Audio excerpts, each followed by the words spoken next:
दोस्तों, आज का वीडियो काफी ज्यादा हेल्पफुल होने वाला है, खासकर उनके लिए जो परेशानी से घबराते हैं। तो वीडियो को पूरा लास्ट तक देखिएगा। कहानी के अंत में कहानी से जुड़ा एक सवाल पूछूंगा। तो चलिए वीडियो शुरू करते हैं।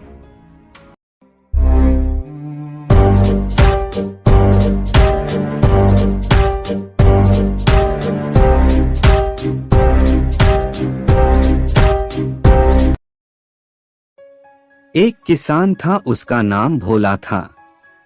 वह बहुत मेहनती था। वह अपने खेत में बहुत मेहनत करता, पर अक्सर उसकी फसल खराब हो जाती। कभी सूखा पड़ जाता, कभी बाढ़ आ जाती, कभी तेज धूप, कभी आंधी, कोई न कोई कारण बन ही जाता कि उसकी फसल खराब हो जाती। एक दिन वह गुस्से में आसमान की ओर देखकर भगवान से कहा, हे भगवान, आपको लोग सर्वज्ञता मानते हैं कि आप सब जानते हैं। कहते हैं कि आपके इच्छा के बिना एक भी पत्ता नहीं हिलता, पर मुझे तो लगता है कि आप छोटी सी छोटी बात भी नहीं जानते।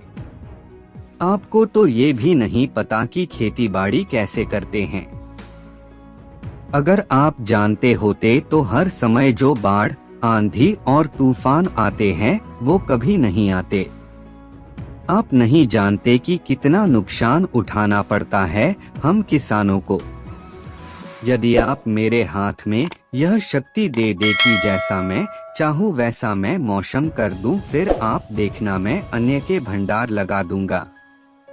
भगवान भोला की बात सुनकर मुस्कुरा रहे थे और वह भोला के सामने प्रकट होकर बोले, मैं आज से तुझे यह शक्ति देता हूँ कि तुम अपनी खेतों पर तुम्हारी जैसी इच्छा हो तुम वैसा मौसम कर सकते हो। मैं बिल्कुल भी दखल नहीं दूंगा, तुम्हारी इच्छा से सब कुछ होगा।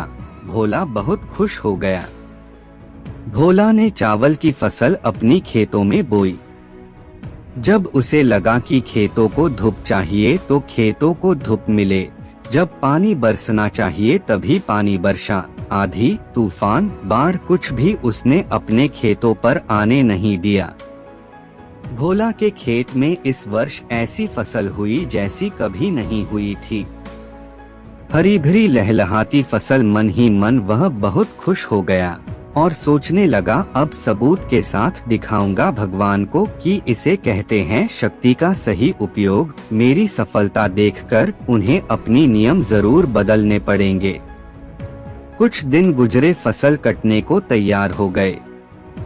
भोला बहुत उत्सुकता के साथ फसल को काटने लगा, पर जैसे ही उसकी नजर चावल की बालियों पर गया तो उसने अपना सिर पीट लिया और वह रोने चिल्लाने लगा। चावल की एक भी बाली के अंदर चावल का दाना नहीं था, सारी बालियां अंदर से खाली थी। भोला बहुत दुखी हो गया। उसने भगवान को रोते हुए फिर पुकारा, हे प्रभु, तुमने ये मेरे साथ क्या किया? क्या तुमने मुझे कोई सजा दी? भगवान बोले, पुत्र, ये तो होना ही था। तुमने पौधों को संघर्ष करने का मौका ही कहाँ दिया। ना तो तुमने उन्हें आंधियों से जूझने दिया, ना तेज बारिश से सहने दिया और ना ही धूप में तपने दिया। एक भी चुनौती का सामना तुमने उन्हें नहीं करने दिया, इसीलिए सारे पौधे अंदर से खोखले रह गए। जब आंधी, तूफान, तेज बारिश और धूप पड़ती है तभी ये पौधा अपने अस्तित्व को बचाने के लिए संघर्ष करते हैं और इसी संघर्ष से एक बल पैदा होता है जिसमें शक्ति होती है, ऊर्जा होती है। तूने उन्हें कठिन परिस्थितियों से गुजरने ही नहीं दिया, इसलिए उनका ऊर्जा नहीं बन सका जहां उनके अस्तित्व का जन्म होता। सारे बालियां इसीलिए खाली है, इसमें एक भी चावल का दाना इसलिए नहीं है क्योंकि तुमने अपने पौधों को संघर्ष कराया ही नहीं। आज का सवाल, भगवान जी क्या कर रहे थे भोला का बात सुनकर? किसी ने कितना सही कहा है, जिंदगी जीना आसान नहीं होता, बिना संघर्ष कोई महान नहीं होता।